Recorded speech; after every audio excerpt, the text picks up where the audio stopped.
بالله من الشيطان الرجيم بسم الله الرحمن الرحيم الحمد لله رب العالمين وصلى الله على محمد وآله الطاهرين اللهم صل على محمد وآل محمد وعجل فرجهم.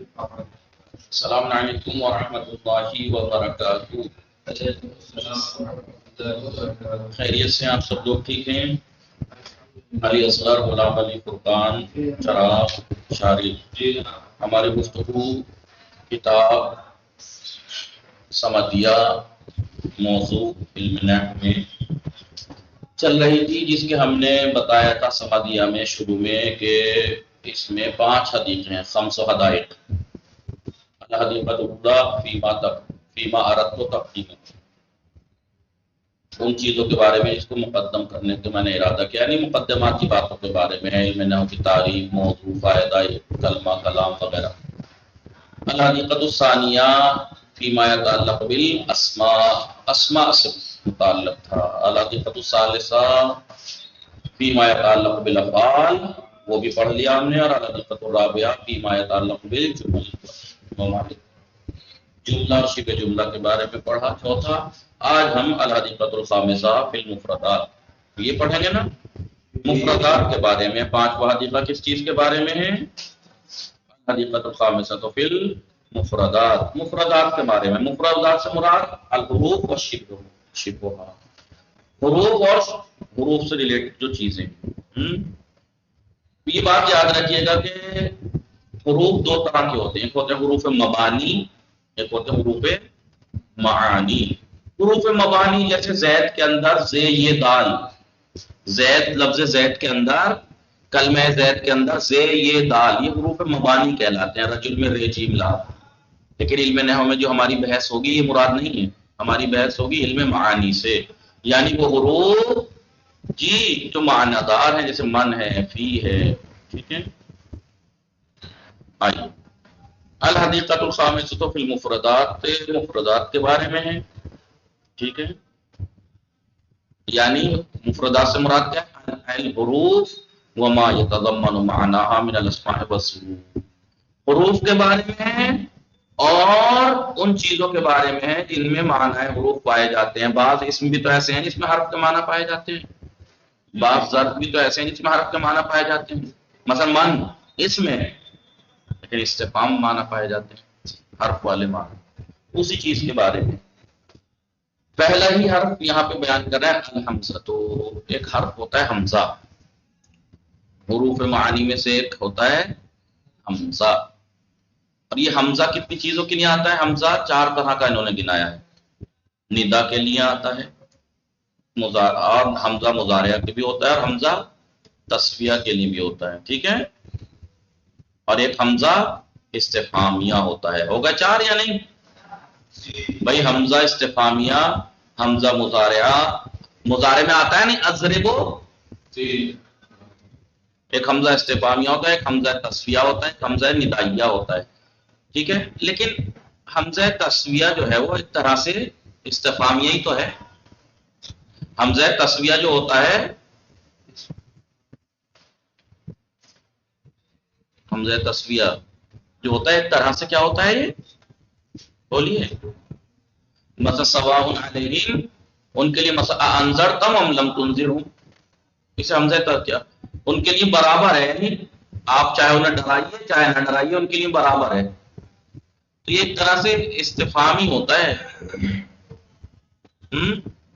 اور رہی بات مضارع کی، کیونکہ حروف مضارع، حرف مضارع جو آ ہے تو حرف مبانی ہے، ایک طرح سے معانی تھوڑا ہی ہے. بات ہماری میں معانی تو بہرحال قسمیں ویسے 4 ہیں، لیکن مین بات ہے استفہامیہ ندا کی، حمزہ ندا اور حمزہ استفہامیہ کی. کہ الحمزہ تو حرف ترد للنداء القریب والمتوسط. انہوں نے دیکھیے اصل میں حمزہ جو ہے نا، وہ کون سا حمزہ استفہامیہ، حمزہ ندائیہ کی بات چل رہی ہے. حمزہ ندائیہ جو ہے یہ جمہور علماء کیا کہتے ہیں؟ ندائے قریب کے لیے آتا ہے. قریب کے انسان کو میں کہوں اراغب، مثلا میں کہوں اشارب، فرقان ہو، قریب کی ندا کے لیے آتا ہے. لیکن ابن خباز ایک نحوی ہے، وہ کہتے ہیں نہیں متوسط کے لیے آتا ہے فقط، نہ قریب نہ دور. لیکن شیخ بہائی جن کی کتابیں کیا کریں القریب والمتوسط، آپ کسے ندا دے رہے ہیں جو قریب ہے یا متوسط ہے، نہ دور ہے نہ قریب نہ متوسط ہے، اس کو ندا دینے کے لیے آتا ہے. سمجھ میں آ رہا ہے؟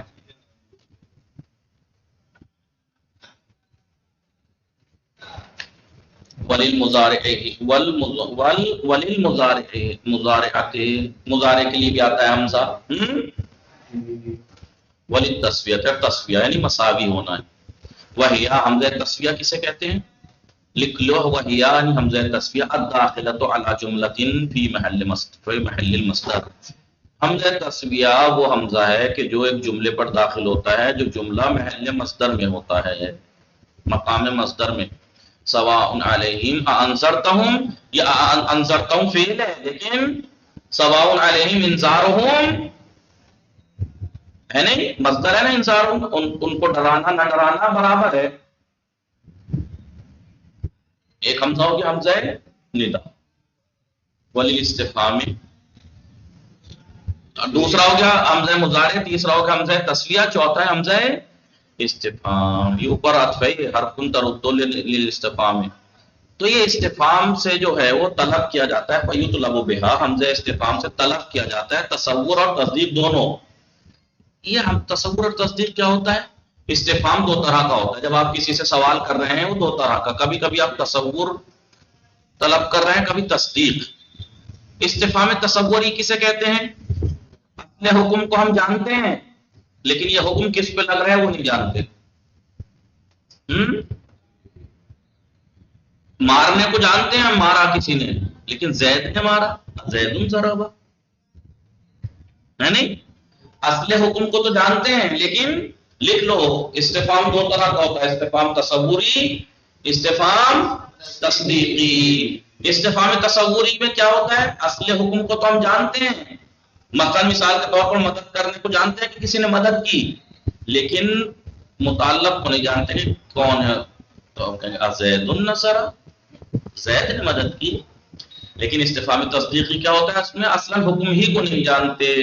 تو یہ حمزہ استفہامی دونوں طرح کے استفہام کے لیے استعمال ہوتا ہے، برخلاف حل. حل فقط تصدیق کے لیے استعمال ہوتا ہے. سمجھ میں آ رہا ہے نا؟ استفہام تصدیقی کے لیے استعمال ہوتا ہے حل. اب یہاں پہ انہوں نے بس اتنا سا فرق دکھایا حل میں اور حمزہ میں. آپ لکھیں گے تو 7-8 ہیں، لکھنا چاہیں گے تو مثلا کل لکھ لینا، پی ڈی ایف پہ سے لکھے ہوئے ہیں اس پہ. فرق حمزہ با حل، حل اور حمزہ میں فرق. پہلا، حل فقط مثبت کلام پہ آتا ہے، حمزہ مثبت اور منفی دونوں پہ آتا ہے. حل آپ کو منفی پہ نہیں ملے گا. سمجھ میں آ رہا ہے نہیں؟ دوسرا فرق یہ ہے کہ حمزہ ہم استفہام تصور کے لیے بھی آتا ہے، تصدیقی کے لیے بھی جو یہاں پہ لکھا ہوا ہے، لیکن حل فقط تصدیقی کے لیے آتا ہے استفہام میں. تیسرا فرق کیا ہے؟ تیسرا فرق یہ ہے کہ حل مضارع کو آئندہ میں تبدیل کرتا ہے. حل یضرب زید، کیا زید مارے گا؟ لیکن حمزہ جو ہے کوئی فرق نہیں ڈالتا، وہی حال اور استقبال دونوں معنی پائے جائیں گے. یضرب زید، کیا زید مارتا ہے مارے گا؟ یہ حال ہے یضرب زید. تین فرق ہو گئے. چوتھا فرق یہ ہے کہ حمزہ ادوات شرط پہ داخل ہو جاتا ہے لیکن حل داخل ادوات شرط پہ نہیں ہوتا. پانچواں فرق یہ ہے کہ حمزہ انا پہ داخل ہو جاتا ہے لیکن حل داخل نہیں ہوتا. حمزہ اس اسم پہ داخل ہو سکتا ہے کہ جس کے بعد فعل ہو، وہ اسم جس کے بعد فعل ہو اس اسم پہ داخل ہو سکتا ہے لیکن حل نہیں ہوتا، اسم پہ داخل. ساتواں فرق یہ ہے کہ حمزہ حرف عطف سے پہلے آ سکتا ہے لیکن حل ہمیشہ حرف عطف کے بعد ہی آئے گا. آٹھواں فرق، حمزہ استفہام بعض وقت قرینے کی وجہ سے حذف ہو، قرینہ اگر ہے تو حذف ہو جاتا ہے حمزہ استفہام. جیسے میں کہوں ضربہ زیدن، زیدن ضربہ، لہجے سے کوشچن کر لیجیے آپ. تو آپ میں کیا ہے؟ ازید ضرب قرینہ ہو تو حذف ہو جاتا ہے لیکن حل نہیں ہوتا. یہ اس میں فرق ہے، آپ دیکھ لیجیے گا. بہرحال نہیں تو میں کل لکھوا دیتا ہوں. حمزہ 4 طرح کا ہوتا ہے. حمزہ ندا، حمزہ مضارع والا 13ویں صیغے میں جو ہے، حمزہ تصفیہ کے لیے بھی آتا ہے، اور حمزہ استفہام. حمزہ شیخ بھائی کیا فرما رہے ہیں، قریب اور متوسط دونوں کو ندا کے لیے آتا ہے. حمزہ تصفیہ کسے کہتے ہیں؟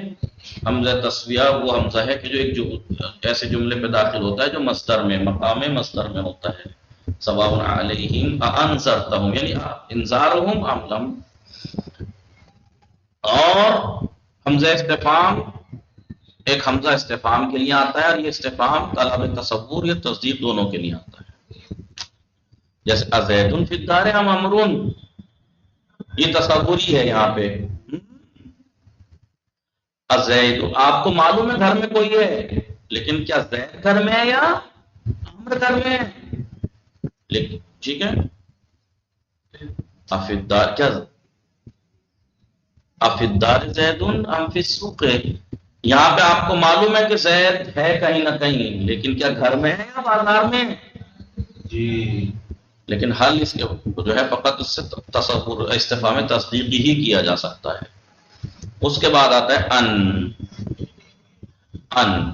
دیکھیے انہوں نے حروف جو مفردات کی بحث شروع کی ہے لائن سے شروع کی ہے. پہلے الف سے آنے والے، پھر شاید بے سے آنے والے، پھر تے سے آنے والے، ایسے بیان کریں گے. نہیں، پہلے الف سے الحمزہ ان بالفتح، فتحہ کے ساتھ ان والتخفیف ان پڑھیے، ان مت پڑھیے، یا ان مت پڑھیے، ان ہی پڑھیے.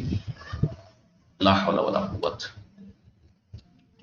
اوپر الحمزہ تو میں نے کہا تھا حرف تردو نہیں، غلط پڑھا تھا، پلٹاتا ہے تھوڑا ہی ہے. حرف حمزہ ایک حرف ہے، ترے دو وارد ہوتا ہے. ترے دو کیا ہوتا ہے، کس چیز کے لیے وارد ہوتا ہے؟ ہوا ہے یہ حمزہ کبھی ندا کے لیے، کبھی مضارع، کبھی تصفیہ، کبھی استفہام. لیکن ان ترے دو اسمیتن و حرفیتن، ان جو ہے وہ اسمیہ بھی واقع ہوتا ہے اور حرفیہ بھی. درحالی کہ وہ یا تو اسمیہ ہو گیا، تارے تو اسمیتن و حرفیتن، اسمیتن و حرفیتن حال ہے.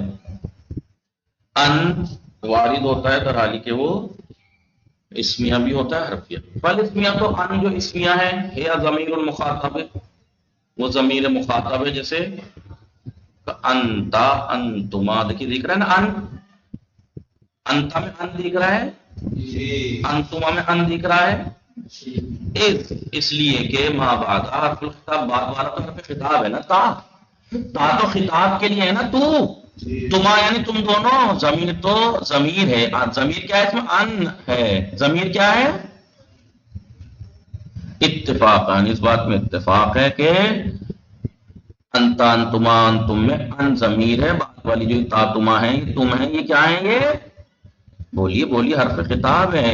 اس بات پہ اتفاق ہے. لیکن نہیں، غلط، یہ بات غلط ہے اتفاقی کہنا، کیونکہ اتفاق نہیں ہے، اس میں اشکال ہے.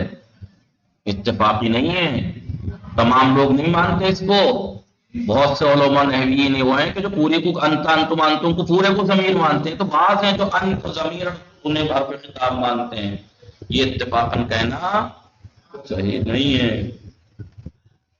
ٹھیک ہے، اس لیے کہ انتا پورے کا پورا اس میں ضمیر ہے، اور یہ تا جو ہے اس کے اندر خود ہے. بہرحال ان اسمیہ اگر ہم یہ مانیں تو کن لوگوں کا قول؟ ان لوگوں کا قول جو ضمیروں کے اندر ان کو ضمیر مانتے ہیں اور تا تما تم کو خطاب حرف خطاب مانتے ہیں. اگر ان کی مانیں تو ان اسمیہ بھی ہوتا ہے کیونکہ ان ضمیر ہے.